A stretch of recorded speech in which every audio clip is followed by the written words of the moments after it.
Well, good afternoon. This is Comp 422 and Comp 620 Information Privacy and Security. And today we're talking about malware.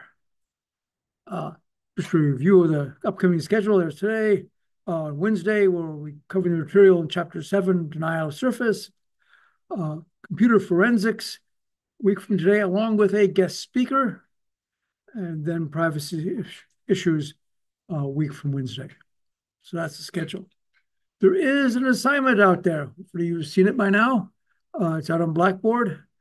You have to download a zip file from the class website that contains two Android apps. They're APK files, and uh, analyze them and determine which one of them is likely to be malware, and then explain why you think that it's malware in 100 words or less. You don't have to have an Android phone. In fact, I recommend if you have an Android phone not to load it. Well, one of them is malware. You don't want to load it. And the other one is dull. Uh, okay, that's due by Sunday next week. So, yeah, the next Sunday at midnight. Okay, so that's the assignment. Any questions about the assignment? It's pretty straightforward. Um, you are going to have to look at the Android manifest file and think about it, maybe Google some of the material and figure out which one is likely to be malware. Okay, malware. There's all sorts of different types of malware. Excuse me. And they tend to give it they tend to give it the name. Yes, I am recording. Who wants to hear this? Okay. Yes. They've got animals. They've got viruses, worms, Trojan horses, rabbits, and all sorts of other things. So malware. There, as you know, is the biohazard symbol. Just as a side note of personal pride, my father helped make that symbol. So, yeah, that's kind of started with the nuclear radiation symbol and then put fangs on it to make it scary. Okay, malware. Okay, there's all sorts of out there. What is it there for? Uh, Many different purposes. Stealing information from you off your computer. Ransomware, and we'll talk about ransomware a little bit later. Uh, Sometimes they don't really want to do anything malicious to you. They just want another computer to run some calculations or to have another computer to do an attack, to do a probably distributed denial of service attack, which we'll talk about on Wednesday, creating a botnet. And sometimes they'll install software on your system. Click fraud, that's for advertising purposes. Many companies get paid per click, and they're trying to fake it here. And then sometimes just to break a physical real world system. Okay, I'm going to go through many of the different malware types here. First one up is Trojan horse. Okay, Trojan horse is when somebody writes a program to do something that you want to do. A utility or a program that does something that you want done, but in addition to doing what you want, it also does something nefarious in the background. It's doing something malicious in the background while you're not watching. I note that we don't see them too much now, but they're often around this season with Christmas coming.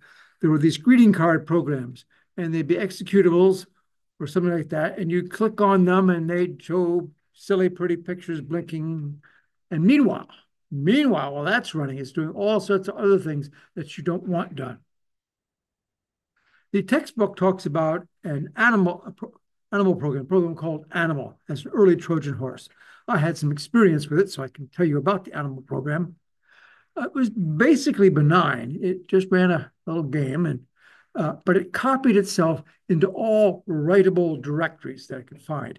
In other words, when you ran it, you went out and searched for what directories did you have that you right enabled, and it would copy the executable into that directory. And so, since it was a popular game, it ended up everywhere. And it was a very simple game. We asked you about animals, and it asks questions. Like you can see the example: does the animal have hair? Yes. Does the animal have stripes? Yes. And then if you asked about an animal it didn't know, is it a tiger? And you say no, and we ask you what it was. This was real computer science. It had a decision tree. It would balance this decision tree based on how to reduce the path. Like, in other words, if it turned out that all the animals had hair, it wouldn't ask that first. It would first ask, like, does it have stripes? And if you said no, eventually it would get down to, does it have hair? There's techniques for balancing decision trees, and it did it. And it would add things to be, so it would optimize. Kind of an interesting program from the computer science standpoint. And it was interesting. Uh, and because it was fun, everybody played it. And it got copied into all sorts of directories, and soon it was all over our computer, even though it wasn't. I was the manager of systems programming at the time, and so I wrote a program that went through all the directories on the system, like in root mode, and if it found an animal executable, it would delete it, trying to get rid of the animals program. I got rid of hundreds of animals. But, yeah, it seemed to go away. Oh, yes. Uh, I, Dr. Ottenstein was a computer science faculty member at the time, and I love that. After a while, that was one of the first questions. Okay, backdoors. Backdoors often may start as a Trojan horse or other ways. A backdoor is when some malicious software has provided a means for the attacker to gain future access to your system. Once they've got in, they leave the back door open so they can come in again. There's several ways to do that. They might create a new user ID and password on the system. It might be on your system, whenever you want to create a new user, you go through and you fill out this form and give your name and address, and phone number, and that sort of stuff. And it stores that information away in its database. But it also, of course, has separate table for user ID and passwords when you want to log in. The backdoor might not fill out the information. It just might add an entry into the user ID password table. And so the administrator doesn't really know you're there, but it allows that user to log in the future. Another way that backdoors might work is it might create a program that waits idly in the background, looking at one of the network ports. And if a command comes in from a network port, it will do that. That is similar to a dropper. A dropper is kind of a backdoor, and it's waiting to download further malware, further software. So it's installed, it sits out in the back, and usually arranges so it gets started every time you reboot the system. It sits out there, and when headquarters of the attacker decides to do something, they'll send a command and they'll download software to your computer, and it will do that. So it's a very generic attack. It can do whatever it wants to. It just waits for you to download further software that will run on your system. Then there's adware and spyware. Adware is a Trojan horse that stores advertising software on your system. So it pops up little messages, eat at Joe's or vote for this candidate or whatever, occasions. Sometimes they'll change your default search engine. So if your default search engine was Google, it might change it to look for some Acme or something. Yes, question. Occasionally will change from Google, and then sometimes it'll go to secure search just without me. Like, I think it's every time I have to reset my PC or something. Yes, there are multiple ways that you might change your default search engine. There's lots of software that offers to do that for you. It's just part of their services. Let me change your default search engine. Some of the antivirus systems I have say, oh, you're looking over here. You should really look with this search engine because it's safer or something. which you don't want to do. Sometimes you're not careful, it will do it for you.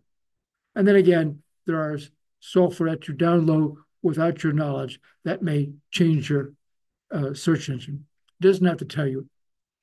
You can specify search engines, and there may be an option in some of the browsers to not easily change your search engine. You can remove other search engines as options. And again, some adware not only does it show the ad, but it's also spyware that captures information from your computer or does other things and sends that back up. And spyware is basically information that just sits in the background and gathers perhaps a keylogger. A keylogger is something that watches all the keystrokes you make on them and stores them. So if you enter the password for some system, it will see password characters and saves those and occasionally sends them back up to attacker headquarters where they'll figure out what you're trying to do. I might point out that the assignment you have this time to go out and look at apps, one of them is adware. One of them puts ads in your phone. That may give you a hint. Look what you're looking for. Computer viruses. Okay, computer virus is software that propagates itself. It attaches itself to other executables. So when you execute the other executable, it will again propagate the virus to others.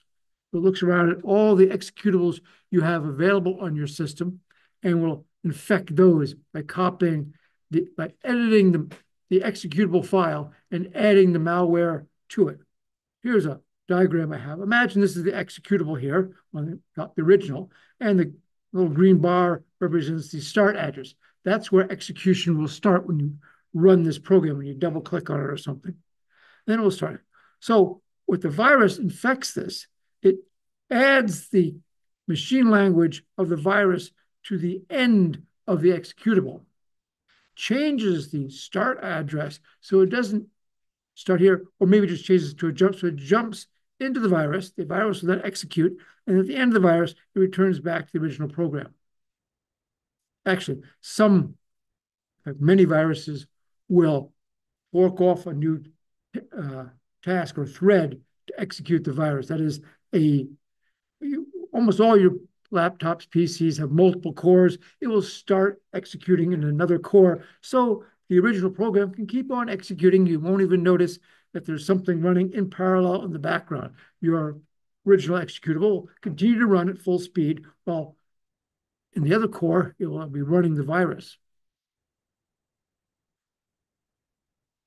There's antivirus software, which you really should have on your computer because it does help keep you safe. It's not perfect. There's a lot of things it will miss, and sometimes it accidentally finds something that isn't a virus.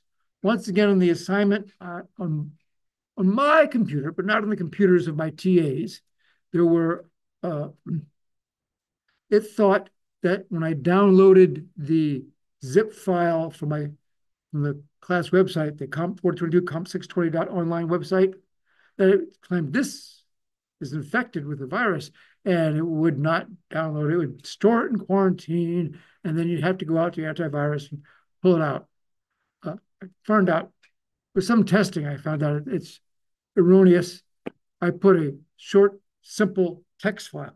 Text files do not contain viruses because they're never executed, and it still claimed it was a virus, and it was obviously not. So, yeah, so if that happens, and thinking of antivirus in our TAs, Aditya Ravel, Mr. Ravel, wrote his dissertation on malware detection. In fact, it was entitled Android Malware Detection, Evaluating Effectiveness of Centralized and Federated Learning Approaches. So that's what he was doing. And he successfully completed his dissertation last week. So as soon as his advisors signs off and he gets this information off to the graduate school, he'll be Dr. Ravel. Okay, but for antivirus software, basically it's kind of a pattern matcher. It's looking through the executable for a pattern executable or some traits of the malicious. Sometimes you might extract certain traits from the file and then looking through those. Uh, Mr. Ravel used a artificial intelligence scheme to look through the list of traits and try to decide what does it or does it not have malware. So virus scanners basically, though, can only know about known viruses. They have a list of the traits of known viruses, and they look for those. If they find them, they tell you got a virus. Or if they don't find it, they don't know. Some of them look for doing something suspicious. For instance, writing to another executable. That most programs don't do that. Very few programs legitimately do that. And so if a program is doing that, it's likely a virus, and it's watching out for that. Uh, and of course, new viruses are created all the time. The attackers do not rest. They're constantly creating new viruses. So the antivirus people are creating new signature files or files that contain the patterns and traits of known viruses, particularly the new viruses. And your antivirus software probably gets updates almost daily. So it keeps track of the new viruses. Some viruses try to hide themselves, so the antivirus software won't find them. It's not hard to do that. You can simply exclusive or the machine language of the virus with some other value, either perhaps a random number. If you have a random number generator, you can seed that random number generator with a particular value, maybe a different value every time based on something you can determine, and then encrypt or decrypt it. So the antivirus software won't recognize it. And there's other ways to do it too. And some of them randomly change themselves to avoid scanners. The antivirus people and the virus people are kind of in a battle to see who can find it and who can hide it. Some software contains macros. The example I would have is Microsoft Word. Microsoft Word and the other Microsoft Office products can have macros. You have Microsoft Word, it's normally just a document, but you can have macros to do things if you want to do something in the macro. Sometimes you have a macro that help fill out a table and do things for you in a Word document, that macro. Uh, if you download a Word file from email or from the net, it will flag it as being downloaded. And when you open it up, it'll say, oh, we're not going to let you edit it. It's going to be read only in case this has a macro. And as the Ken, here's editorial here.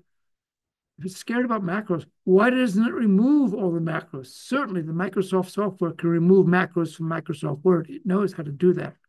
You can click the buttons, go down, check what macros you have, click a button, delete it. That's a capability. Why doesn't it do it? I mean, instead of saying don't edit, you can just say remove macros if there are any. Anyway, okay, end of editorial. Sometimes software doesn't work hard enough to keep itself safe. Uh, and macros can be useful. And of course, the macros can also be doing something malicious. They can be doing something to attack your system, spread themselves to other software, download additional software, and macros are relatively strong.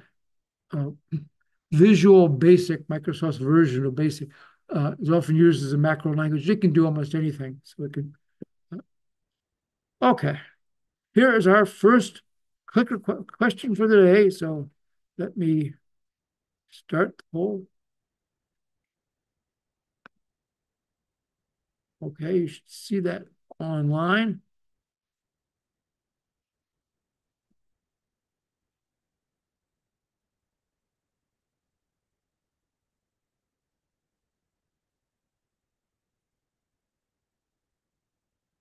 Anybody need a card?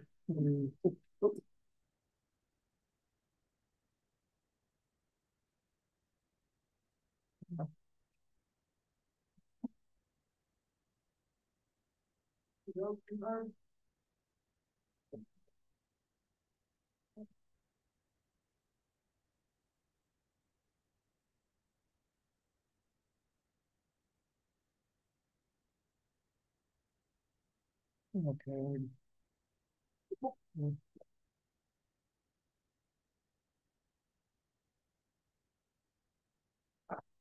All right.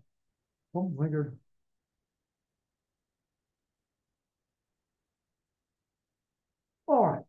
There. Um,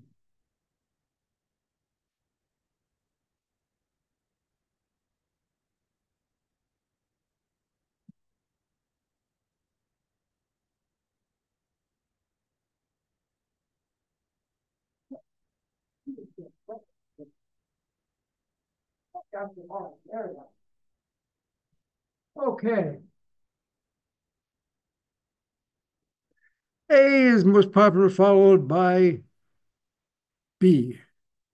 Uh, the real answer would be B. If you run the program for new media, that doesn't save you. The program can, if it's executing, can look at all the files on your file system. If it's executed from removal media or whatever disk you like, it doesn't help it. Vaccinating your computer, I don't know. Spraying it with disinfectant certainly doesn't do it. What is happening here? Okay. So yes, the answer I was looking for was B. All right. Oh, see that? Oh, okay. Stop that. Back. Okay. Moving on. Maybe. There we are. Okay. Yes.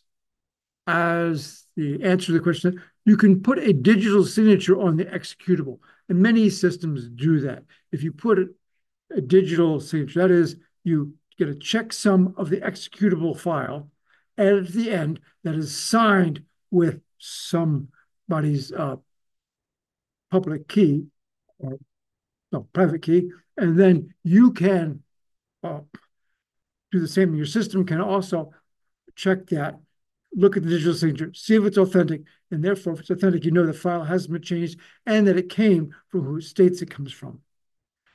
This is done, of course, on your system. You hardly ever notice it because the executables run, and most of the time nothing happens to them, and so they run perfectly. Sometimes you have the software that you download from someplace else, and it might say, "Oh, you really want to run this." And of course, if the software doesn't pass the check, you probably shouldn't run it. You can disable writing into existing. Some viruses create a new file, change the name.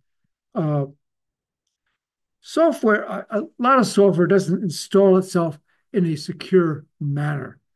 If you have software, uh, the executables and all the functions that it calls are in a file, then you might as well make that directory read only, so it's much more difficult to change and lock it so you can't change it. Put data someplace else.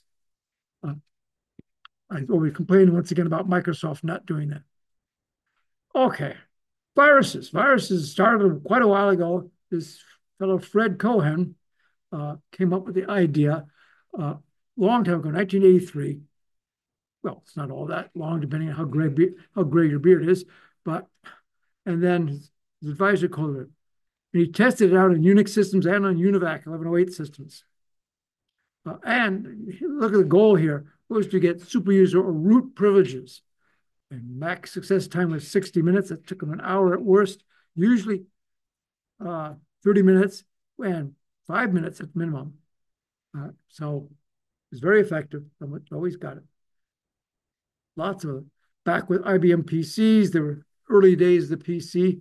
It came out. There were viruses, many different types, and the different things. Some of them would write themselves onto the boot floppy. Back in those days, people had floppy disks in the machine. Those of us who didn't have lots and lots of money didn't want to go off and buy several $1,000s worth of a hard drive, so we just used floppy disk drives. And if you weren't careful, the software could write on the floppy disk. Although it was a means of physically putting a tag on the disk so it would not be able to write to it. But if you didn't do that, it could write to the flop. This one was interesting for it worked on Apple Macs that it waited around until March 2nd, 1988, and then displayed its peace message on all the screen and then deleted itself. So come March 2nd, all of a sudden, all the apples popped, well, not all of them, many of them, since nobody knew it was there, would pop up with the virus and say, universal message of peace, and then disappear, and that was it. There were more. There was Yes, another experiment. Somebody got into 46 different systems in 8 days. That's pretty good. And Lotus 123 was a spreadsheet. Uh, so it would get infected into the spreadsheet and it would change things. Just go out there and randomly change values in the spreadsheet, which could be really, really annoying if you didn't know it was there. It was relatively easy to attack computers back in the old IBM PCs. The original IBM PCs had almost no protection at all. They did not have virtual memory. All the users shared the same memory. There was no memory protection. That is, no area of memory could be marked that you couldn't write to it, particularly the operating system. You could read and write to the operating system. You could change the operating system. There were no file access. Every user could read and change and write every file on the system, which was, almost no protection at all. I mean, since then we've gone on to, didn't take long before they got much more advanced PCs that provided a lot more security. But the original ones had almost nothing. Another way that malware is propagated is by the lost thumb drive. Somebody puts their malware on a thumb drive in such a way that when you open the thumb drive, many systems will start executing a program. If program is marked, run this, that it should be run when you open the thumb drive or open the directory. And that happens a lot. Say you have a music CD, you put the music CD or thumb drive in your machine, and it will start playing the music because it's set up to do that automatically. And you can, at least in a Windows system, you can configure it whether you want to automatically start running a program or start playing music, whatever one is put in there. I would strongly recommend that you do not select the option to automatically run a program when you put a thumb drive or a CD into your system, because you don't know what that program is going to do. So people would put that on a thumb drive and then they'd leave it. They'd write a whole bunch of them, leave them around here and there, put one over in the library, one over the student study room, one in the lab, just leave them around. People would find them, oh, cool, I've just got myself a new thumb drive for free. And they put it in their machines and it would get infected. Yeah. Study found that about half the people put them in a computer. They got it. It was interesting though. Out of the half, 8% of them put it into somebody else's computer. You wouldn't want to infect yours, but you might go up to the lab, put it into the lab computer, and then reformat it and get rid of anything there, so you know it's safe. So basic rules: don't put a found thumb drive in your computer. It may contain software that you don't want run, and you should prevent software from executing when you first install removable media. Okay, now I'm going to talk about a little different topic, and that is how computers boot and all the hazards that are involved in that. Okay. Booting computers, bootstraps or pulling itself up from its bootstrap or bootstrap load or initial program load. If you're an IBM, it's initial program load, IPL. When you turn your computers on, they boot themselves up and start.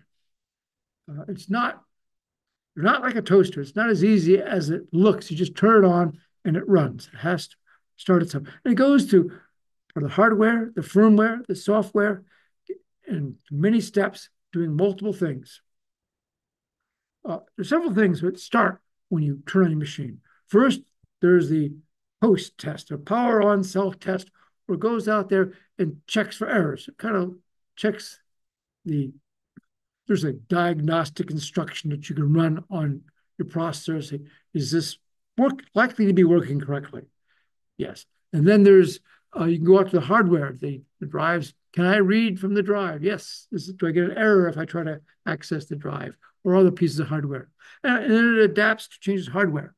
If you have a desktop, well, mostly a desktop computer, I think, you can open it up, add a board that does something, add another hard drive to it, close it up, turn it on, and it starts up and goes, oh, there's a new hard drive here. And then it'll ask you, do you want me to format it? Do you want to use it? And you check yes, and now you got it. So it's looking for new hardware. And those with long gray beards may tell you that long ago, that wasn't how it worked. You had to tell the software, the operating system, what kind of hardware to expect and how it was connected to your computer. So when it booted up, it better have everything connected the way you said it was, or it just wasn't going to work. So then it resets the hardware, goes out, makes sure that everything's set, because when you first turn on it, maybe in kind of an unknown state, goes out there, resets everything. Having written programs that try to reset the computer, it's not as easy as it looked. I had a program that had 56 communication lines. I had to go out and reset. Some of them would be broken. Some of them would not work correctly. You'd turn it on, it would interrupt, and you'd reset the interrupt, and it would interrupt again. You'd reset it, interrupt, and after a while, you go, this thing's broken. And so you disable it and flag it as broken. So you have to do that. And then, okay, after it checks the hardware, then it establishes the execution environment. That is, it sets the proper virtual memory, loads the program into the operating system into memory, usually in multiple steps, and then starts the operating system, and away you go. There are multiple parts. There's hardware, that's the chips. Firmware is software that's usually located in read-only memory. And then there's regular software, the operating system, and the many other parts that get started when you. There is a part in your laptop called the BIOS. Well, it was called BIOS. We'll talk about this extension to that. But BIOS is a program in the read-only memory of your computer. It usually is located in the address where your execution first starts. So it starts executing, fetching the instructions from the BIOS and starts running that. The BIOS also typically provides functions that the operating system calls if it wants to do something low level. Yes, question. Firmware is simply software located in read-only memory. In other words, it's not part of the software that you get when you buy, a new version of Windows or a new version of Mac OS. It's built into the machine, and I'd say it can't be changed. It cannot be easily changed, although machines do usually provide a mechanism for updating the firmware so you can change the firmware should you need to. In case somebody finds a mistake in the firmware, because it is, after all, software. Rumor has it that not all software works correctly, and they may have to make a change or an update. Again, it's kept in electrically programmable read-only memory, EEPROM, and this can't be changed in normal operations, although there is a mechanism for updating it. And because it can be changed, some malware will change it. Now, BIOS is how it worked for several decades. There is a replacement for BIOS now called the Unified Extensible Firmware Interface, UEFI. UEFI provides several benefits. Mostly, it's more secure than BIOS. It also provides bigger disks and larger address spaces and stuff. Okay. So when you turn your computer on, you get the power for the first time and it starts executing. The CPU will usually start executing at a fixed address. And that address is usually somewhere in the firmware. So when it starts, there is a program to start running. And that's either in the BIOS or the Unified Extensible Firmware Interface. Yes, whatever UEFI. And then UEFI again runs several configuration checks, takes a look, see what kind of hardware you have available, and then starts loading the operating system and starts execution. Here's another question, everyone.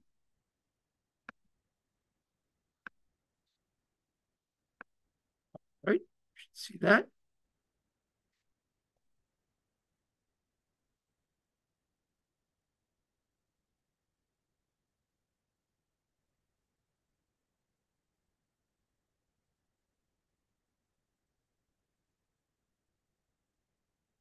All right. Let me guess.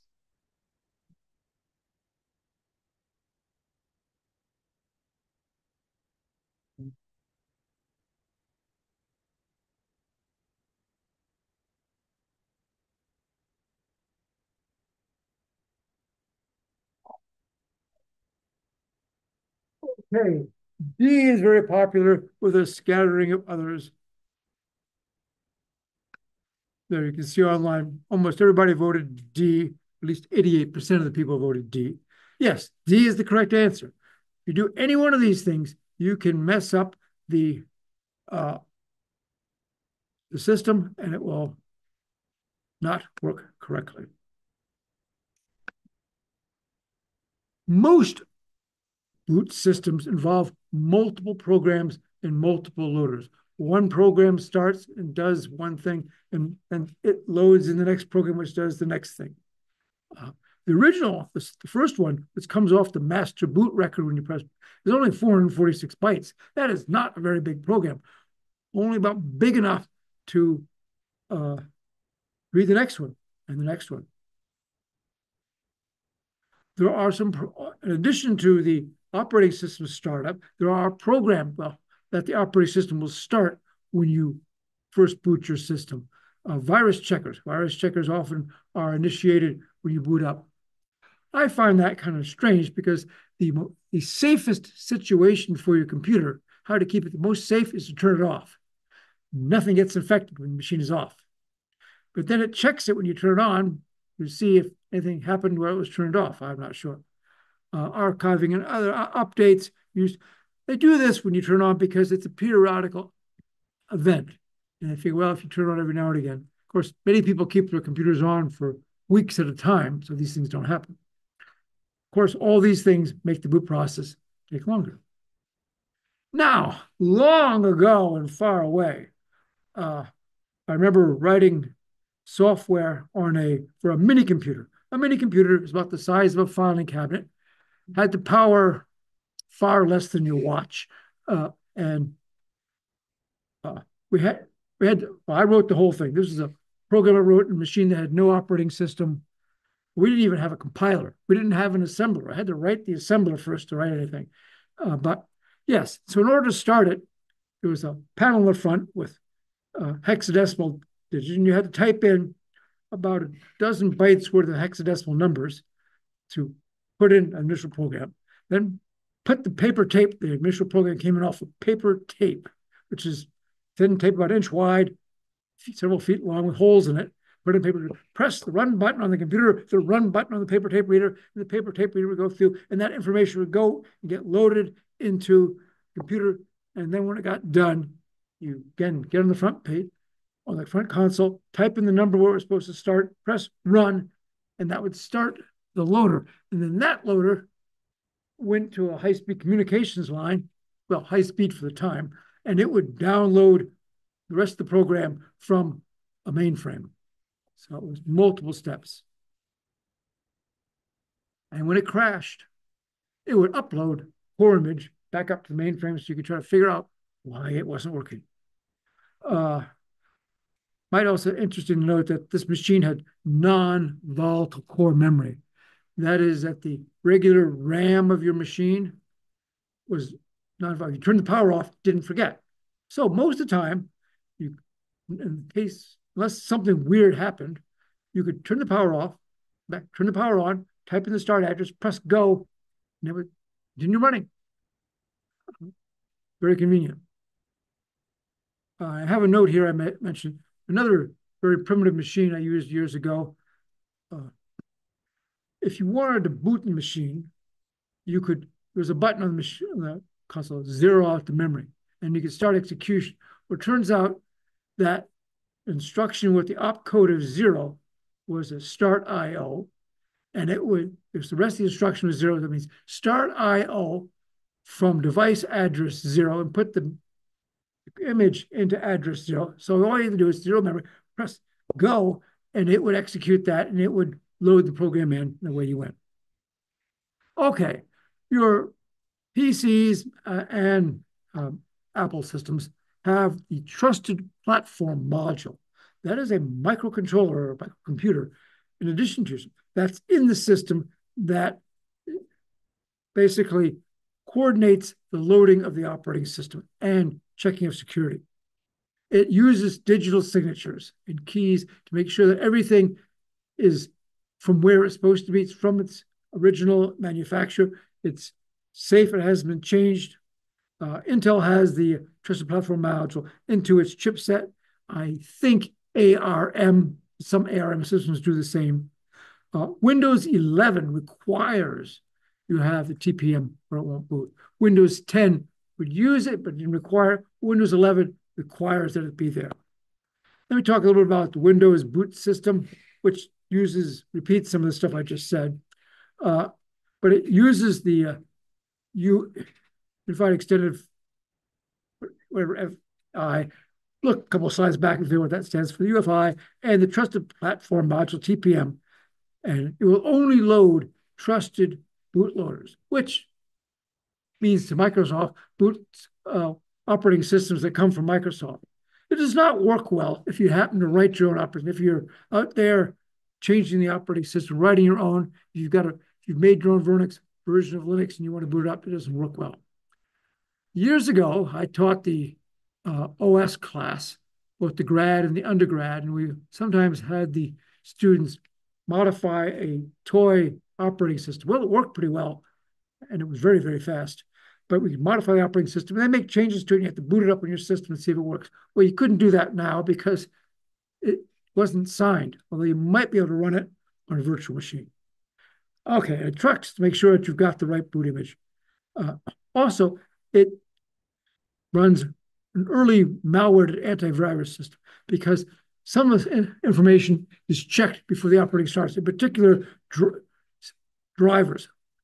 The hardware for each type of component, be it a network or a hard drive, these have software usually made by the manufacturer of that device that is a driver that interprets between what the operating system wants and actually how you do that on that particular brand of hardware. So you have drivers. Drivers run at a very high level. They run at kernel mode usually.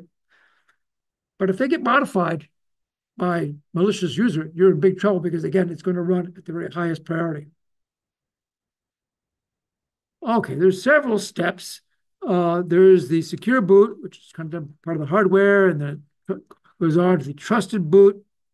I'm not sure secure boot and trusted boot, but the secure boot is done by the UEFI, and then you go down to trusted boot and does several things here, including loading the operating system and running the early antivirus software, loads other software, drivers, etc., passes things off, and eventually gets into the operating system, which starts its regular anti-malware, and away you go. And as I mentioned, it's checking digital signatures to make sure that everything is digitally signed, including the firmware. Well, it's not BIOS, it's UE, but it checks that to make sure that it has not been corrupted. And then it checks to make sure the OS hasn't been corrupted. So it's all doing these things to make sure that it's not getting a corrupted version of the operating system. And then the next step is the boot loader. It copies different parts of the operating system into memory until eventually it gets that. The early launch anti-malware, which I mentioned, is antivirus that starts at the very beginning to check to see that the drivers are safe. Notice it mentions non-Microsoft antimalware, because if you got a Microsoft driver, as long as it has a digital signature on it, feels confident because at least Microsoft thinks it's safe because they made it. And the boot drivers must be on a list of trusted drivers or it will not boot. Your Mac OS is a very similar system with different acronyms. They have the LLB, which is your low-level bootloader, and that's in the boot ROM, and it boots that, validates the system, checks according to local policy if everything has got the proper digital signature, and loads the next level in, which loads the next level in, which eventually loads the Mac operating system into memory and starts execution there. Rootkits. Let me talk a little bit about rootkits. Are another form of malware. Rootkit, the basic concept of rootkit is hiding itself. It's keeping you from being able to detect that it's there. There are multiple ways to do this. Originally, rootkits came in through the boot system. That was but rootkits go out there and might modify the operating system so it will never find the malicious software. They might also go out and corrupt your antivirus so it will never find the malicious software. That's the whole purpose, is to hide it. They've done it through multiple ways. Sometimes it was uh, you'd have malicious software hiding in the boot in the master boot record, and they had a catch in the operating system that if you happen to go out and read on the disk at an address from the master boot record resided, well, it didn't give you the information. It read it from someplace else. In other words, it had done a swap. When it infected the machine, it copied the good master boot record someplace out on the disk, put it down, and then if you go to read that, it would read not where you said it would read, but someplace else where you'd find what you expected to find. All those new enhancements to the boot process, the UEFI, the trusted platform module, are all there to protect systems so they can't be easily modified during the boot process, so that you can't modify the boot file. So when your system boots up, it will be infected before anything else starts. So they've greatly improved that. Uh, that's about 20 years ago. 20 years ago, Sony Music was selling, well, they sold CDs. Music was generally sold through a compact disc at that time. And Sony was kind of upset because people were copying CDs. You think it's easy to copy music now, is they tried it then. They were copying CDs and give them out to your friends. And that made Sony upset because they had copyrights on that. They wanted to sell you the music. They didn't want you to pirate it to other people. So they would try to keep, this is before they had a copy protection system that they have now. But when you put their CD into the computer, it installed a music player, but also installed a rootkit that prevented you from being able to copy the CD. It was modified the CD drivers so it would not copy the CD. That didn't make everybody happy because it was out there. They didn't tell you. And eventually found out also that malicious people could attack their antivirus and change it to do things nasty. Anyway, they got sued as they deserved to. Now, let me talk about rooting, which is different than rootkit. If you have particularly a phone or maybe an Apple phone, uh, rooting a computer of any kind means changing its operating. If you have an Android phone, if you root it, you can change the operating system. Android, Google does not want you to do this. They say all sorts of nasty things about doing this. And mostly they'll claim if you do this, you void the warranty on the phone, you void the warranty on their Android operating system. Just forget it. But if you do this, then you can it's like putting in any operating system you want to, which now the manufacturers of PCs and laptops keep you from putting any operating system you want to, but you can do things to root your phone and load any operating system you want to. It does, of course, have its down. Besides voiding all the warranties, if you screw it up, it won't work. To brick your phone means to break it so it's worth nothing. It won't start, it won't run, it won't work as a phone. You can use it as a doorstop or a paperweight, but that's about it. Here's another question for us today.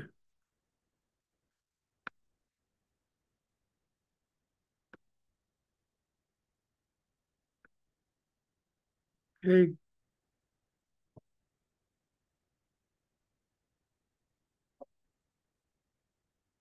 All right. Not a lot of places here. Oh.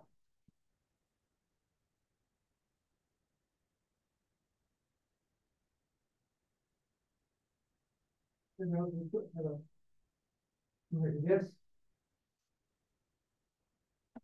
Oh, there's one. Okay, that's it. All right, we'll take that. All right. Well, 100% of the folks online thought that it was false, whereas about 60% of the people here in class thought it was false. Yes. The answer to that is no, it's not illegal. Not illegal to root your phone. In fact, where is it? Oh, there we go. Okay.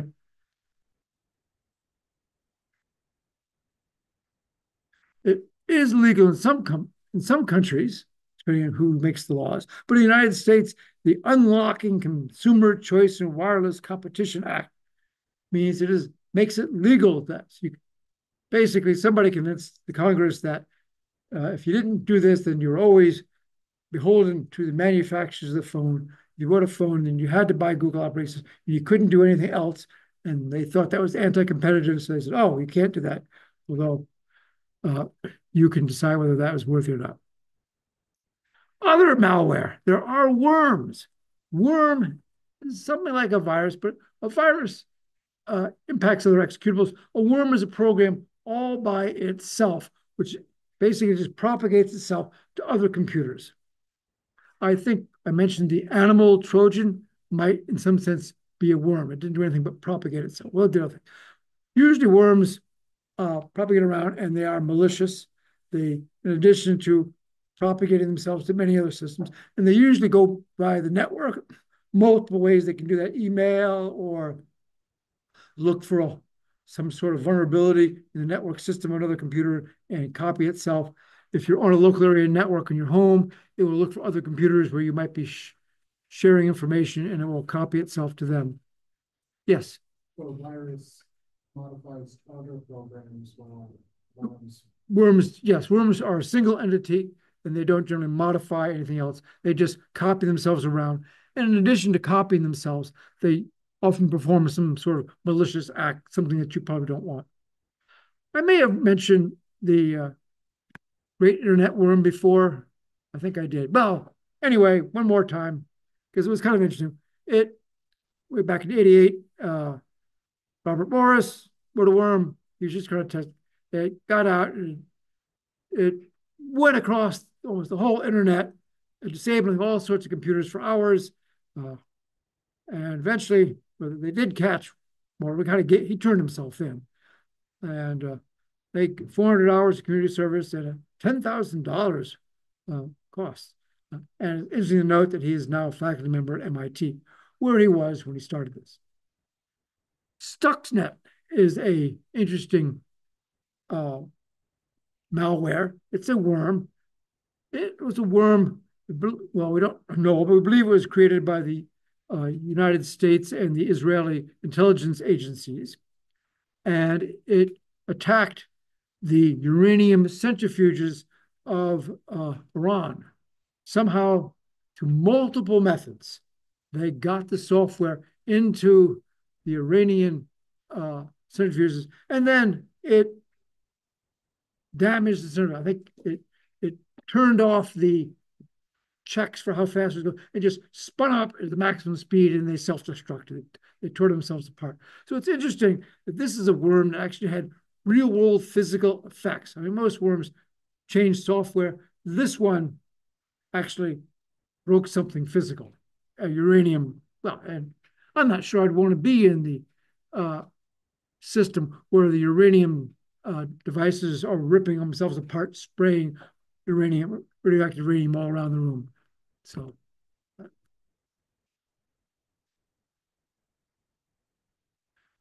there were other, I can think of one other malware that kind of broke something physical long, long ago.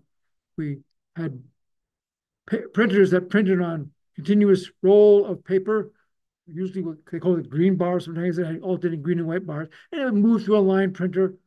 And some people would write malicious software where it would print to the line printer and it would print an underscore all the way across. And then it would print it again without doing a line, without going to the next line. So it would print an underscore across the whole page over and over and over again. Well, these were impact printers. And after a couple thousand times of printing it, it would cut the paper in half and jam the printer.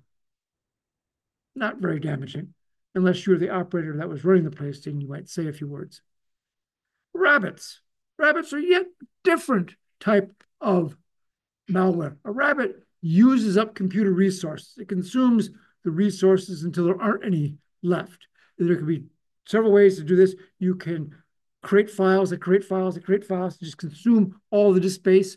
A very common one is this one-line program, while true fork. Fork is a function in several instances, it creates another process. There's the same as this as well. Of course, while true means do this forever because true is always true. And so it just continues creating new. And in the blink of an eye, it will create so many processes, and each process consumes space in the operating system in memory that there'll be nothing out there to run except copies of the rabbit program. Logic bombs. Logic bombs are just like many other different types of malware, but typically they will wait for something to happen. They'll be put out there and they'll wait for some event and then they'll do whatever it is to do. It was the classic one that's been around for decades. You imagine the payroll programmer. And he wrote the program that prints the paychecks. Well, when the program runs, it does a quick check to see if his ID number is in the payroll. Is he getting paid? If his ID number is not in the payroll, and then he deletes the whole database. Yes, and that was out there long, long ago before people really checked software very carefully. And that was an internal attack. Botnets. Okay, we will talk more about botnets on Wednesday when we talk about denial of service. But a botnet is where you infect the local computer so that it will act as part of a larger network of laptops or computers. So your computer at an appropriate time, either at a time or a command from malware headquarters comes sent to it, that it will do something. It's typically a dropper and a backdoor. It has backdoors that can access by the hackers, and they can download software, or they can just tell it what to do. And at a point in time, it will do something in concert with all the other laptops that it's infected. And sometimes the malicious people can infect thousands of computers. And so when it starts, they have thousands of computers running to do something. And then I've mentioned website forgery before, where you can have software that mimics another one. It passes everything on to the real soul. So you go to that website instead of going to the real one, often linked by a bad link in some email or something, or you direct it to the malware website, in which then directs your request to the real website, gets the results back and sends it back to you. So it looks just like the real website because everything is coming from a real website. The only difference is the malware is copying everything you say. So when you enter user ID and password, it knows. If you enter credit card numbers, it knows those. We talked about social engineering before. It's the idea of just trying to convince somebody to do something that they shouldn't do, typically by phishing, typically by sending someone an email, convincing them it comes from somebody important, and you do something because the email says doing it. I mention that because it is generally the way people attack for ransomware. Question? Always, are they always used for denial of service attempts, or is it used? No, there's all sorts of things you might do with a botnet. Some people use them just because they want to do lots of calculations.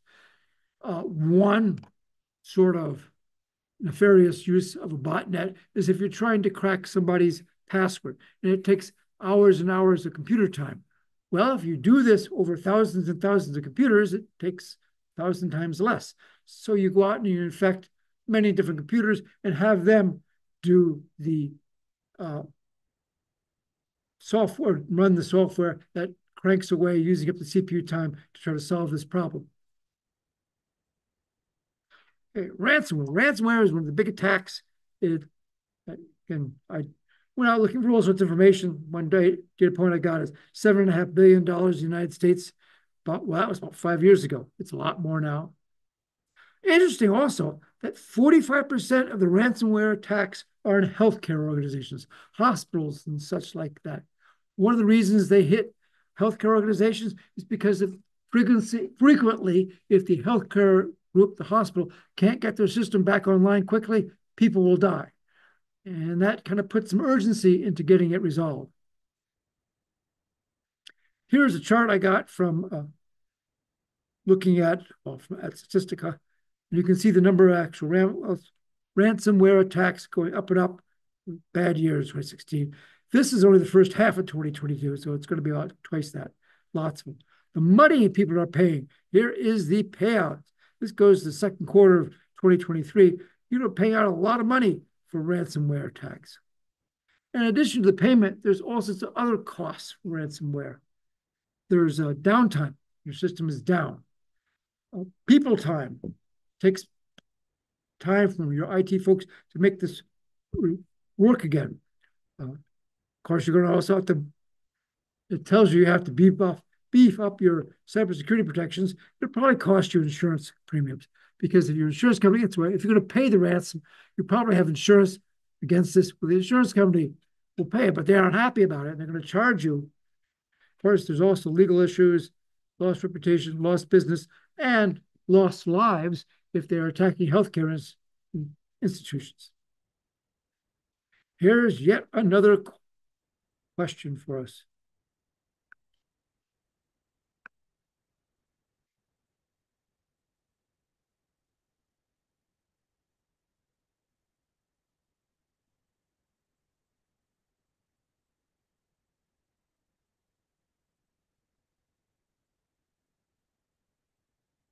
I haven't told you, so you're going to have to guess.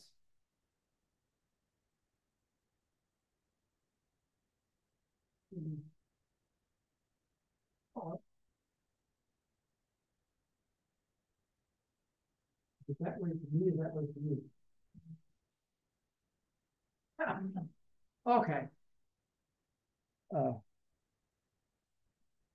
all right. Online, people like A. It goes, okay. End the poll here online. Share the results. You can see online, 40% said A, 30% said B, 10% said D, and 20% said no. 10% said C. Right. But get rid of this. Go back here. And yes, the answer way down here at the bottom, 94% of the people got the data back after paying up. Why so high? I mean, these guys are crooks, right? Well, because if you don't pay up, they won't pay up the next time. I mean, if nobody gave you your data back when you paid, you'd ruin the business. I mean, this is a business. People do this to make money. And so if they wouldn't give you your data back, then nobody paid, wouldn't make any difference if they paid. So they give your data back. So you go, oh, I'll get my data back if I pay. Well, most likely 94% of the time you get your data back. So people pay. A lot of people, you can see 73%, in fact, they were attacked. Now that doesn't mean the attacks were successful. It means something happened. 46% of the attacks were successful. And a quarter of the victims paid the money. People like to be paid in Bitcoin, although I think, as we talked about earlier, Bitcoin is not as anonymous as these people would like to think. And it's a business.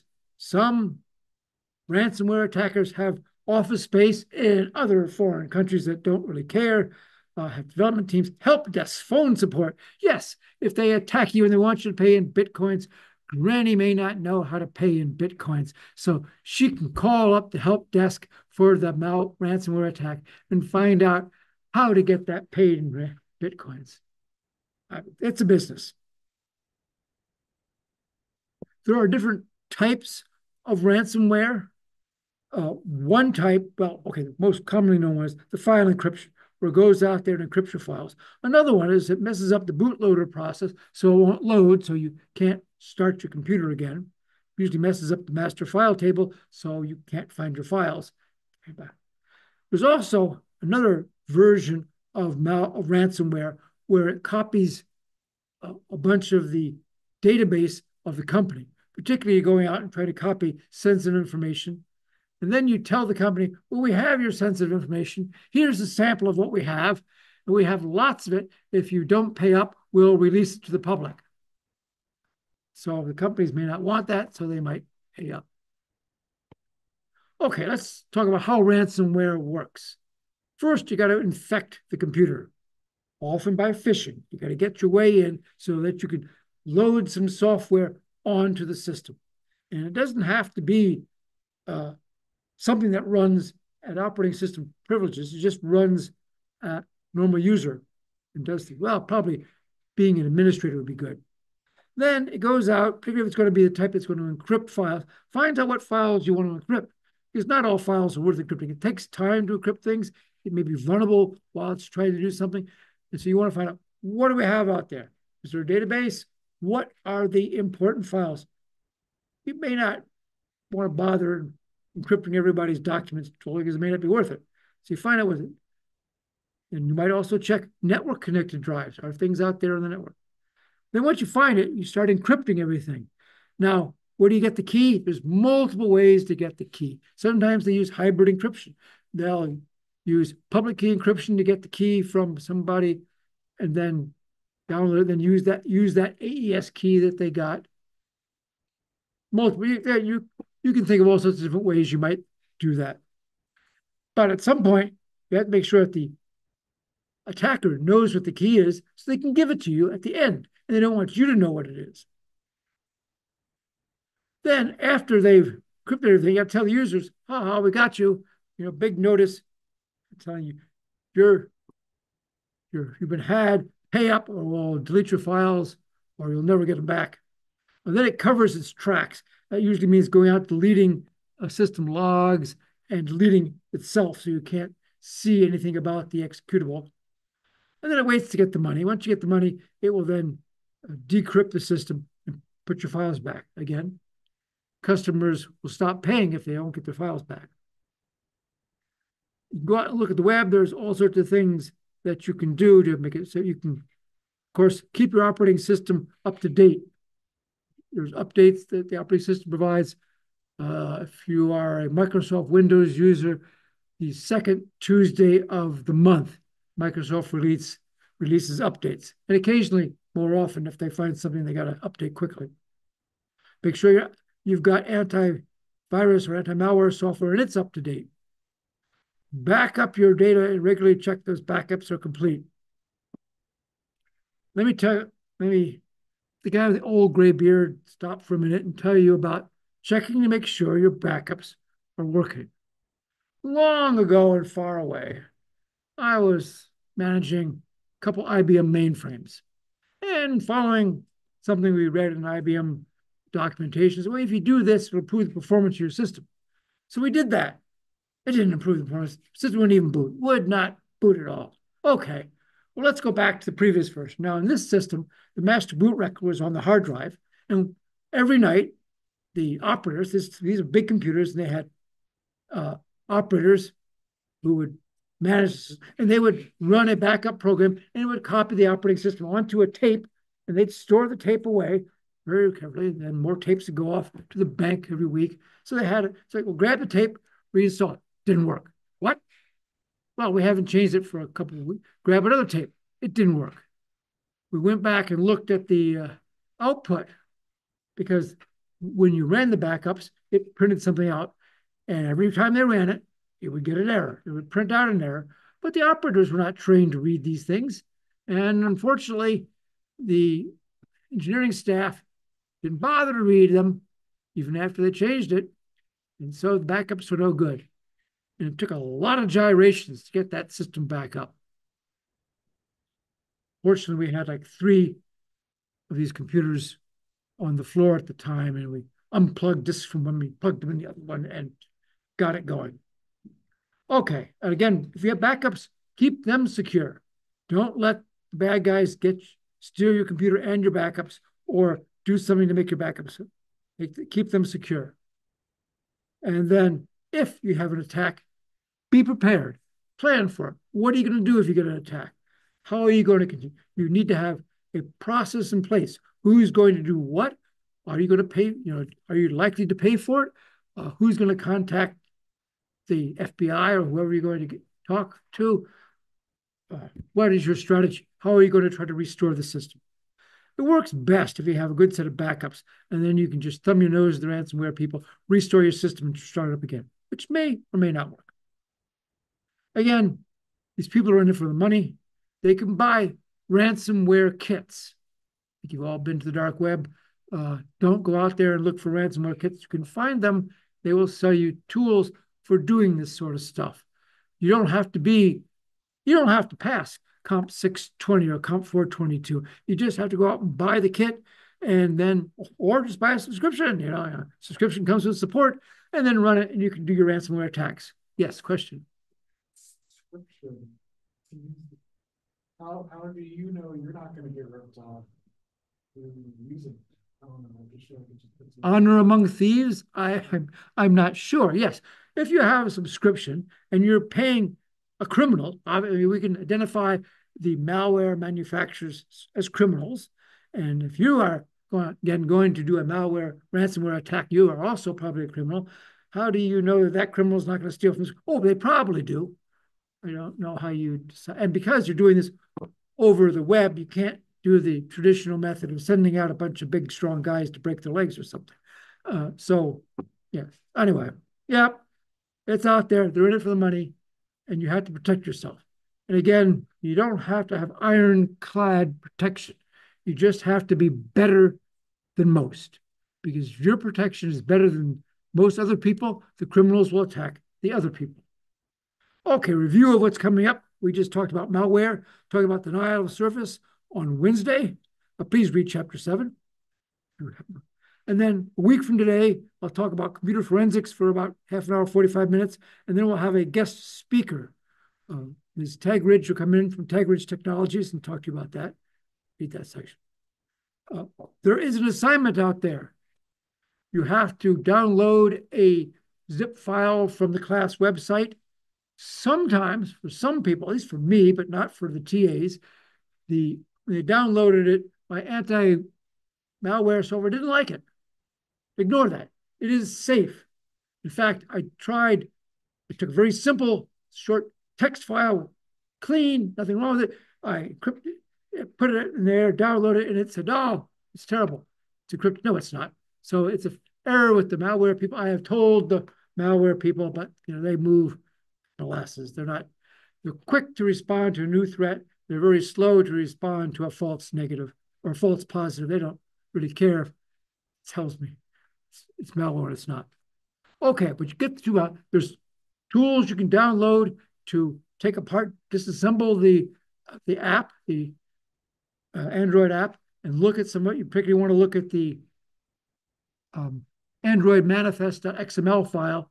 It has lots of information about what it does and the permissions that it has and other things it's going to access. Take a look at that. I haven't told you anything about this, but just look.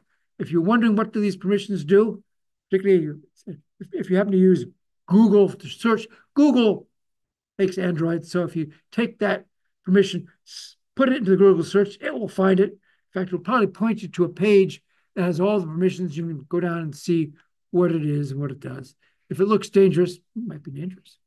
Yes. Can you tell me to use like on a laptop, not on a phone, or would it be dangerous? Oh no, you want to do this on a laptop. I would not recommend loading them onto a phone. Now, one of them, I made one of them. It's not dangerous. Our TA, Mr. Ravel, made the other one. It is dangerous. Yes, he knows much more about that than I do. And so, yes, there is one that's adware, and there's one that's benign. But I spiced up the benign one so it doesn't look as benign as it used to.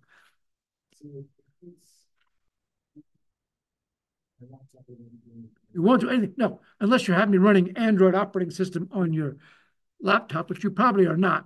So it won't do it. I promise you, it doesn't do anything in your laptop. Well, don't run it, first of all. Just download the files, disassemble them, and using Notepad or whatever it is you look at XML files with, take a look and see what they look like. And if you don't know what it means, Google. Okay, that's any questions? Let's do next Sunday. That's it. See you next time. Oh, tomorrow is election day. If you have not voted and you are registered to vote and you are in your precinct, then please vote. It's important. Everybody should vote. That's question. That's private. You shouldn't ask people.